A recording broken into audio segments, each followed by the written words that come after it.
मेरे पति मुझसे 17 साल बड़े थे और मैं 21 साल की।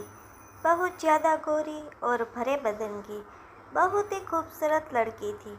मुझे जो दिखता वह दीवाना हो जाता।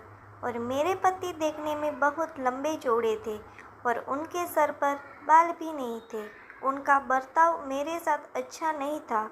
वह हमेशा मुझसे नाराज़ ही रहते थे।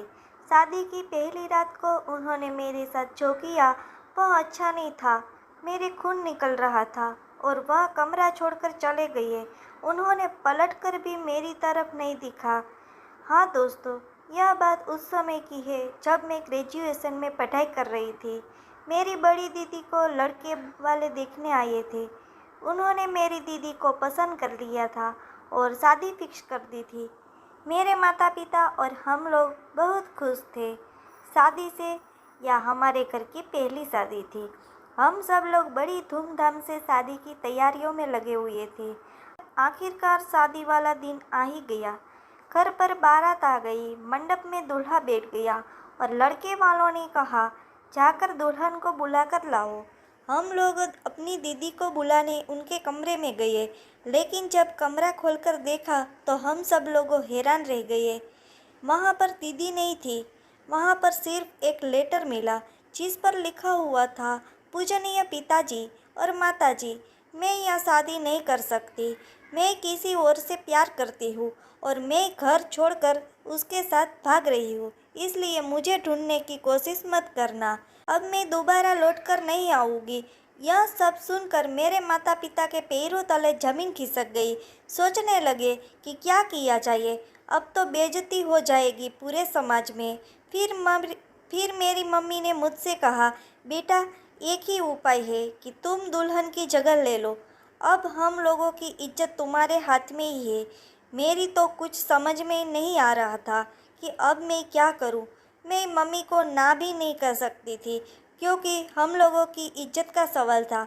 इसलिए मैं दुल्हन के कपड़े पहनकर मंडप में बैठ गई और मैंने यह शादी कर लिया। मैं यही सोच रही थी कि जब दूल्हे को पता चलेगा तो क्या होगा। मैं घूंघट उठकर अपने ससुराल में बैठी थी। रात को जब दूल्हा आया और उसने घूंघट उठाया तो पूछा, तुम तो उसकी छोटी बहन हो, तुम यहाँ क्या कर रही हो? जाओ, तुम अपनी बड़ी बहन को बुलाओ। मैंने अपने पति को सब कुछ सच सच बता दिया। यह सुनने के बाद वह बहुत तेज गुस्से हुए और मेरे मुंह पर 2-3 थप्पड़ लगा दिया और मैं वहीं पर गिर। मेरे मुंह पे बहुत तेजी से खून निकलने लगा, लेकिन उसने मेरी तरफ ध्यान नहीं दिया और बहुत चिल्लाया और कमरा छोड़कर बाहर चला गया। मैं रात भर रोती रही और मैं कर भी क्या सकती थी। आखिरकार गलती हम लोगों की ही थी। ऐसा कई महीनों तक चलता रहा। उन्होंने कभी भी मुझे एक्सेप्ट नहीं किया। इसी कारण आज तक हम लोगों का कोई बच्चा भी नहीं है।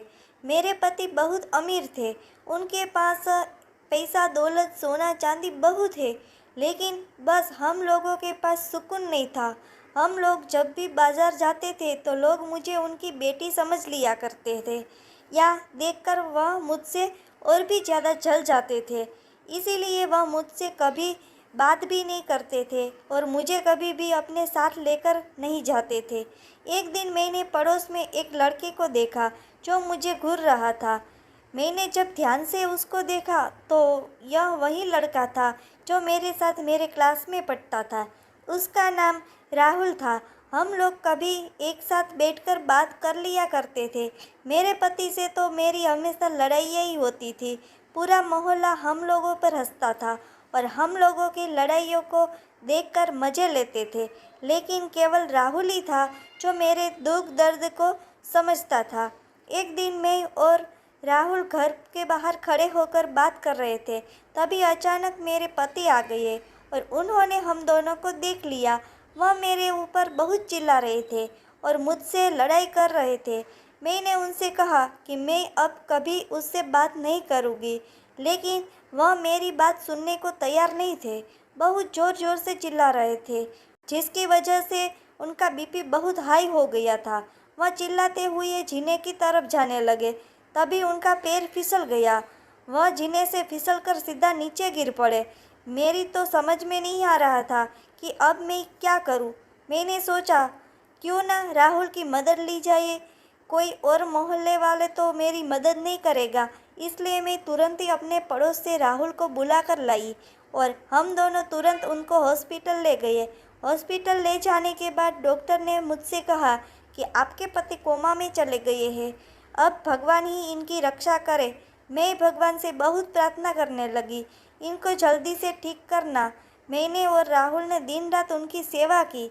मेरे पति को भी एहसास हो गया था कि इतना पैसा दौलत होने के बावजूद भी किसी ने उनका साथ नहीं दिया। सिर्फ राहुल और मेरी पत्नी ने ही मेरा इतना साथ दिया है। एक दिन डॉक्टर ने मुझे कॉल की और कहा आपके पति को होश आ गया है, आप जल्दी आ जाइए। मैं और राहुल जल्दी से हॉस्पिटल पहुँचे। मेरे पति ने मुझसे कहा कि अब मेरे पास ज़्यादा समय नहीं है, यह लो बक्से की चाबी, तुम और राहुल आपस में शादी कर लेना। मैं अब इस दुनिया से जा रहा हूँ, तुम लोग हमेशा खुश रहना। वह इस दुनिया से चले गए। हम लोग बहुत रोए और उनको अंतिम विदाई देकर अपने घर लौटे। वह चाबी से हम लोगों ने वह बक्सा खोला तो हम लोगों के होश उड़ गए। उस बक्से में इतना सोना इतना चांदी था कि हम लोगों के साथ पूछते बैठकर खा सकती थी। मैंने और राहुल ने शादी कर ली। आज हमारे 2 बच्चे भी हैं। आज हम लोग मज़े से अपनी ज़िंदगी भी जी रहे हैं और बहुत खुश हैं। दोस्तों, अच्छे इंसान के साथ हमेशा अच्छा ही होता है। ज़िंदगी में आप सिर्फ भलाई करते रहिए, वह भलाई का फल आपको एक दिन ज़रूर मिलेगा। बट हाँ, इतना भला भी मत बनो कि एक दिन आप खुद कोई मुसीबत में आ जाइए। एक नई कहानी के साथ आपसे फिर मुलाकात होगी। तब तक के लिए बाय बाय। आपको ये छोटी सी कहानी कैसी लगी वो कमेंट बॉक्स में ज़रूर बताइए।